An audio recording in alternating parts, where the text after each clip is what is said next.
Assalamualaikum warahmatullahi wabarakatuh. Kami dari kelompok 1 akan mempresentasikan materi tentang ruang terbuka.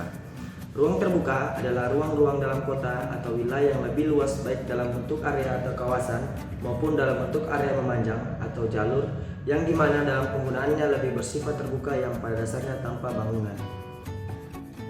Ruang terbuka hijau adalah area memanjang atau jalur dan atau mengelompok yang penggunaannya lebih bersifat terbuka, tempat tumbuh tanaman, baik yang tumbuh tanaman secara alamiah maupun yang sengaja ditanam.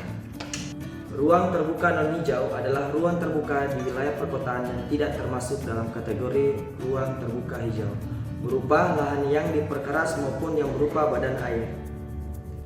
Sejarah perkembangan ruang terbuka kota. Yunani kuno.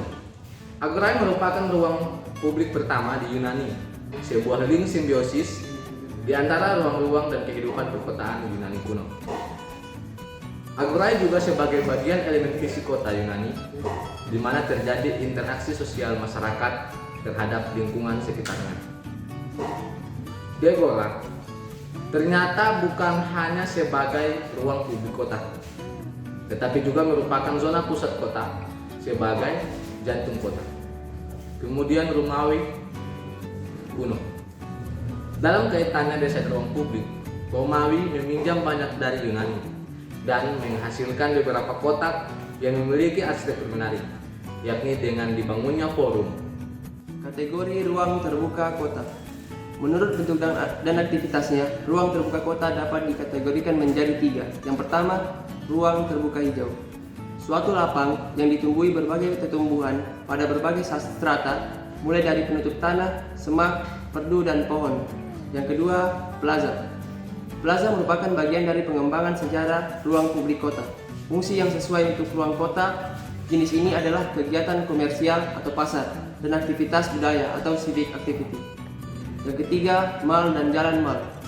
Berarti sebuah plaza umum, jalan-jalan umum atau sekumpulan sistem jalan dengan belokan-belokan dan dirancang khusus untuk pejalan kaki. Pengertian lain adalah sebagai suatu area pergerakan linear pada suatu area pusat bisnis kota yang lebih diorientasikan bagi pejalan kaki, berbentuk pedestrian dengan kombinasi plaza dan ruang-ruang interaksional. Pola pengembangan ruang terbuka hijau di beberapa kota besar. A. Ruang terbuka hijau di luar negeri. Kesadaran pembangunan perkotaan berwawasan lingkungan di negara-negara maju telah berlangsung dalam hitungan abad. Melihat kenyataan tersebut, tampaknya kebutuhan ruang terbuka yang tidak hanya mengedepankan aspek keleluasaan, namun juga aspek kenyamanan dan keindahan di suatu kota sudah tidak dapat dihindari lagi. Ruang terbuka hijau dalam negeri. Ruang terbuka hijau yang idealnya adalah 40% dari luas wilayah. Selain sebagai sarana lingkungan, juga dapat berfungsi untuk perlindungan habitat tertentu atau budaya pertanian, dan juga untuk meningkatkan kualitas atmosfer serta menunjang kelestarian air dan tanah.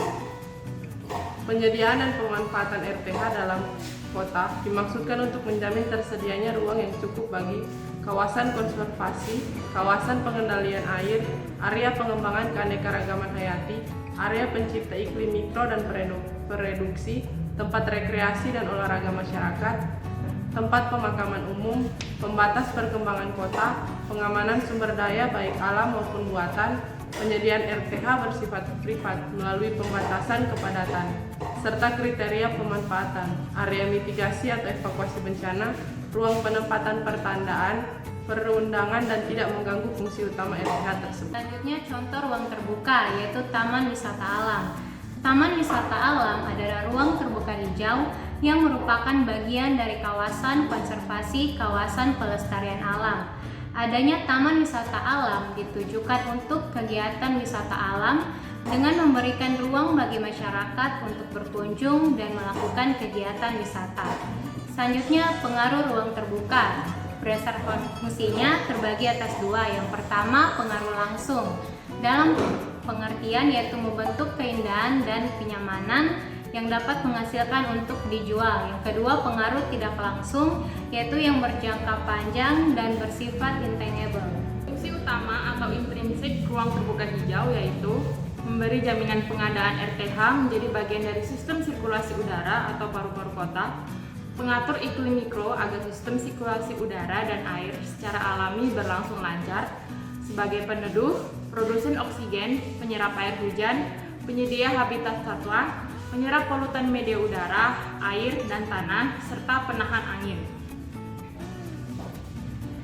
Ruang terbuka kota merupakan suatu ruang publik yang berfungsi untuk kegiatan masyarakat yang berkaitan dengan sosial, ekonomi, dan budaya. Memiliki fungsi interaksi sosial bagi masyarakat, kegiatan ekonomi rakyat, dan tempat apresiasi budaya, dan telah menjadi bagian mendasar dari masyarakat selama berabad-abad. Sekian presentasi dari kelompok 1. Terima kasih.